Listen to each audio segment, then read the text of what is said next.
Welcome to today's podcast. I am Taylor Jackson, and today we're talking about mirrorless cameras. So, my mirrorless story, I guess, I've been very excited about mirrorless cameras for a very long time. I typically purchase the new Sony camera when it comes out, and so far I haven't really kept it around. I do have the Fuji X-T3, which I actually really like. I find it a good all-around camera, but I am selling that now for the Canon R. The reasoning, I guess, is because the Canon R fits my needs the most specific. So what I'm looking for right now, I have a Canon M50, which is their mirrorless non-full frame camera, and it has like a crazy like 2.4 crop factor or something like insane if you go into 4K. So it's not a device really suited for making good quality, high resolution video in a professional setting, but it is a very good camera for travel video. So if you're looking for something very inexpensive actually, for the quality, and then also like with a good wide angle lens with a forward facing screen, that is kind of what I look for when I'm making travel films. And the Canon M50 is definitely something that checks all of those boxes.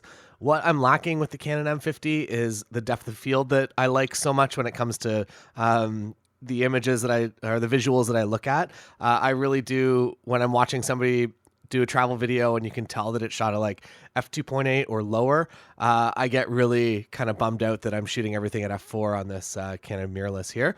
And I am okay with sacrificing a little bit of the size to get a slightly larger camera with a bigger lens in order to get better quality. I also kind of like the idea that I find that anytime I bring my M50 somewhere, that I find myself in a great photographic opportunity, that the camera is like 90% okay with handling, but I could have made an amazing photo had I had a little bit more power. So those are my thoughts with that. The Fuji X-T3 is also a fantastic camera. I guess the reason that the Canon R is going to replace it for me is simply because of the front-facing screen and the fact that it replaces two of my cameras that I usually bring with me when I'm traveling.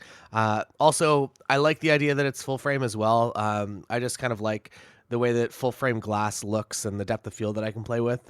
As you can guess from my earlier comments, I really do like to shoot things at 2.8 when possible. I think it just adds a level of quality to like travel interviews and running gun interviews, and all of those different things kind of come together to make an entirely better feeling image or visual on the screen.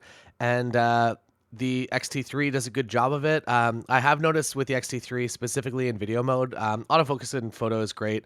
Autofocus in video mode, it tends to kind of lose track of subjects a little bit. So if somebody is like looking at the camera, it has that little eye auto detect right on them.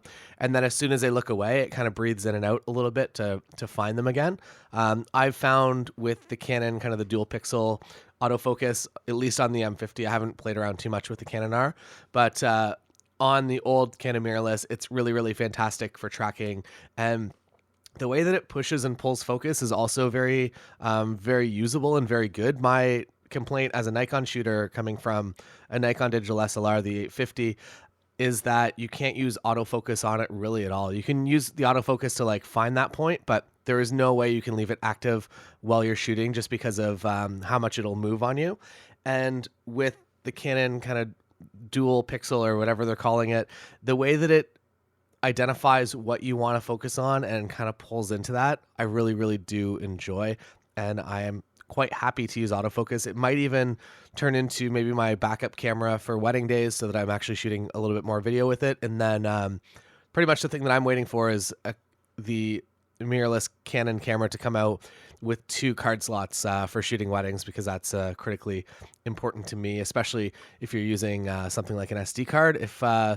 If you were to go on the Nikon route that I haven't even really talked about yet, I'm a Nikon shooter. I would love to use my lenses, but it seems like the Z7, one, it's crazy expensive for what it is, and 2, when the Z6 comes out, which I think is in a couple weeks now, I like that the price point is a little bit lower, but it's the same price point as the Canon R is, and at least from my comparisons, I would rather have a Canon R than the Canon Z7 right now.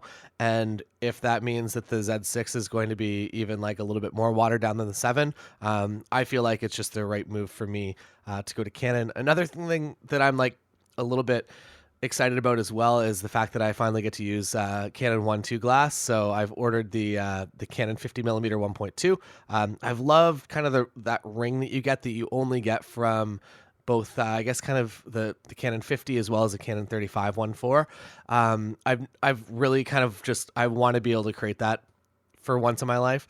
I've spent many years kind of on the fence with like, oh, should I get a 5D3? No, like I'll wait until the 4 comes out. But I've never made the jump because I've never really found that it's been I guess the right moment or the right specs were there. I also find that just by shooting hybrid coverage that I am really comfortable with my Nikon system for wedding photography. So what this mirrorless camera is going to be a replacement for kind of all my travel coverage as well as videos and production videos as well. It seems like it's a good enough camera to bring when we film the food show or when I go to film jobs at commercial places, or even when we're going to be getting our studio soon. So in January, when we get that, I feel like that'll just be my main camera. It's also really incredibly helpful that the Canon R has a front-facing screen. That's something that kind of bothered me, that I did enjoy the Sony a7 III, but the fact that if I wanted to self-film something that I had to set up an HDMI monitor, if somebody could just, if you want an invention idea, the invention that I want created is just something, a simple attachment, like look at the back of your camera and picture a little mirror coming out to the right hand side that is showing you what's happening on the LCD. Just like a little like 45-degree mirror, and then into another mirror so that you're able to just kind of like slide something out and have a forward facing screen. That would be really cool. Or if somebody could just make, I don't know, like I don't really know what the other option is. I just want somebody to make it, or I want the companies to just start creating forward-facing screens, because it really is something that I use quite a lot. And I didn't really notice that until I started shooting with my X-T3, that the screen articulates up and down for like portrait mode a little bit, but it doesn't go all the way around. And there's a lot of times where if I have the functionality of a screen that moves, that I want it to do things that it can't. If I'm using like a D5 and I know that it's just fixed, I just kind of accept that as my reality and deal with it. But if I am using something that the screen moves, I do find the limits of that pretty quickly, especially when on a tripod doing photography out somewhere in the world. So those are my thoughts on the mirrorless cameras so far. Obviously no real technical in-depth stuff, but I've used the Canon M50. I'm going to say probably like 200 hours of either video or photography time with it. And I've used the X-T3 for at least 2 or 3 trips now. That it has created amazing photos, and the form factor is a lot smaller. So if you're interested in a smaller form factor and you don't mind shooting crop sensor cameras, I would say that Fuji is the way to go. And even like the older, we have an XE3 as well that we bring on travel assignments that Lindsay usually uses for her social media camera. So when she's traveling, she either has, I think, the 18, the little small pancake on it, that's equivalent of roughly like a 28, and she loves that camera because it gives like your Instagram story game. It just like rapidly accelerates it because of the Bluetooth connectivity that you can shoot with a good film profile. And it's just like, I don't know, the Fuji film profiles are really, really fantastic. And I would say that with the exception of like really difficult dynamic range lighting travel situations, that what comes out of the JPEG, I am happy to put that on my Instagram or deliver that as an image. And same goes honestly with the Nikon digital SLR images, not so much from the Z7, but at least from my digital SLR when I'm running D-lighting on high, it does create a really, really great JPEG. So I think the stigma of, I'm hoping at least, maybe this will be tomorrow's podcast, talking about JPEG versus RAW files and when to shoot either, because I think that it's really ingrained with us, like, to be a professional photographer, you have to be shooting RAW all the time. But the truth is that for family shoots and engagement shoots, I'm always delivering just the JPEGs. So maybe something to think about if that speeds your process up, because Lightroom is one of the slowest programs in the history of computers, I think. And regardless of how fast your computer gets, I don't think it really affects how slow Lightroom is. It never speeds it up significantly. Even with this new machine that I just got a couple of days ago, it's still hurting. I do have I have this crazy Intel, I think it's like an i10 with an obscene amount of RAM. It's in a box right now because I don't know if I get to keep it or not. I did a job for Intel and they sent me this computer, so I'm waiting on that. That will become, I think, the new studio computer, and I am going to benchmark that against a good Mac computer versus that to see if it exports faster and it just does my daily tasks a lot faster. We'll see, though, because I really don't know. I don't have big expectations for it, I suppose. But yeah, so for mirrorless cameras, my new purchase as of like next Wednesday, I think, I'm going to be receiving the Canon R as well as the adapter. And depending on if they have it available or not, I'm trying to get the 24 to 105 that is actually like native to the Canon mirrorless system, the RF version. If I don't get that for this trip specifically that's coming up at the end of this month, I'm going to be just getting one of the Canon F4 16 to 35s because it has stabilization built into it. I guess that's one more thing that I didn't really touch on, that the Canon R unfortunately does not have image stabilization in the body. So you still have to rely on lenses in order to make your footage a little bit more smooth.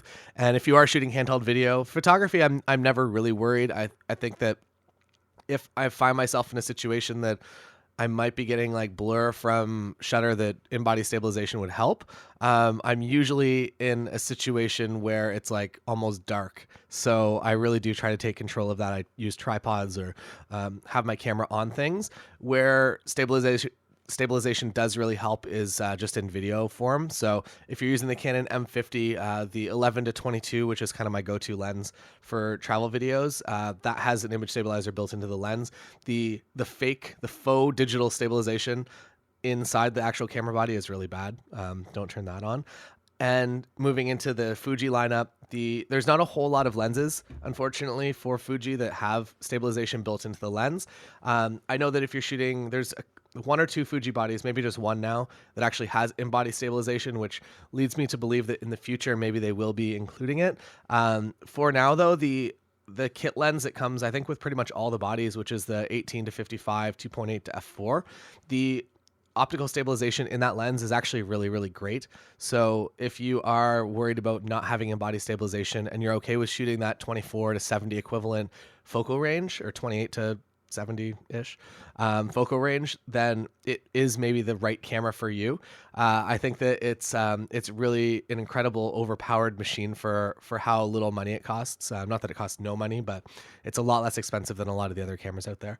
So something to think about. That would be my top recommendation, especially if you're into photography, because the Fuji Primes are like some of my favorite lenses. And also, I feel like I should run this test as well, that I find that the quality, as long as I'm shooting something at 2.8 to f4 that comes off of that kit lens, is as good as the Fuji Primes. And common photographer belief would have me believe that the primes are like in every circumstance going to be better, but I don't think that that's the case anymore.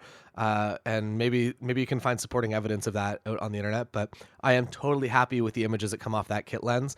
And I've never really said that before. I know that I've used the Nikon kit lens that comes with the DSLRs, which is also an 18 to 55 for quite a significant period of time as well. The entire first season of A Photographer In was all filmed on a Nikon D5500 with that kit lens. And I liked it because it was like super small and I wasn't really supposed to be filming professionally in pretty much all of the places that I went. So I felt that it like helped me get away with a little bit more. So I use that for a lot. And when you're outside and you're able to have control over your f-stop and you can stop down and kind of work within the bounds of the camera, it does a really fantastic job. But the Fuji gives you a little bit more leverage if you find yourself in a little bit more strange places, and also to let you do like an 8-minute shutter time if you ever need that, or a 4-minute. I found that when we were in Mirrorless, that when I was doing photos up on the hill, I was experimenting with like 2-minute times and 4-minute times, and I was just seeing what kind of in-camera looks you can get. If you aren't shooting a mirrorless camera, you can actually fake getting a long exposure look by just doing a lot of photos and then stacking them on top of each other, which is something I'll make a video about eventually as well, because that's something that came in handy a lot when I was just using that D5500, that I would do like 5 1-second exposures and blend them all together, and it would be like a 5-second exposure. And sometimes that's kind of all you can get away with. Sometimes it's just like, if you want to have like really, really obscenely soft water, that if your camera can only do a 30-second exposure time before you get into kind of bulb mode and actually doing math, that you can do a bunch of 30-second exposures and just stack them on top of each other. A place that I found that this would have been exceptionally helpful is in Venice, when there's just like so many boats going back and forth, that sometimes that you'll start like a 10-second exposure and a boat will just kind of enter it and kind of ruin the image because they haven't gone all the way through it, or they have a tail light that's making like a light streak that doesn't really go with the scene. But if you're taking a lot of 5-second exposures and stacking those on top of each other, you can just select all the photos that don't have boats in them so that you don't get any of those issues. So some interesting creative workarounds, I guess, but very happy with my Fuji X-T3.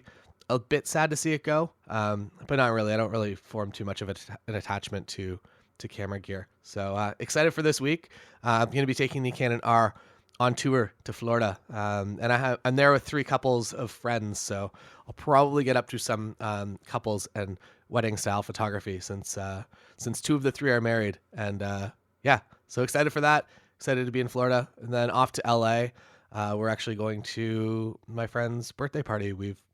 It's interesting being Canadian and booking a friend's birthday party. We're going to be at Malibu Wines, and we're staying in Malibu, and it's going to be lovely. But it's just kind of funny the fact that we're doing this because we don't live anywhere remotely close to there. But Leslie has a bunch of friends in LA, and then we're going to Disney, and I think a place called Club 33 at Disney, which I guess is like it's a secret club or something. I don't know yet. I'm going to find out a lot about Disney over the next couple weeks, I think. So that's my life. Life update complete. Thanks for listening today. I really appreciate it. And I hope that you have a lovely day wherever in the world you are. If you have any questions, feel free to DM me on Instagram. I'm trying to use the Patreon question topic, but it seems a little bit more challenging for people to go through like 3 steps to submit a question. So just hop over to Instagram and DM me. I'm at Taylor Jackson, and I will do my best to get to your questions on this podcast. And you'll hear me talking to you and your question. Thanks for listening. See you tomorrow.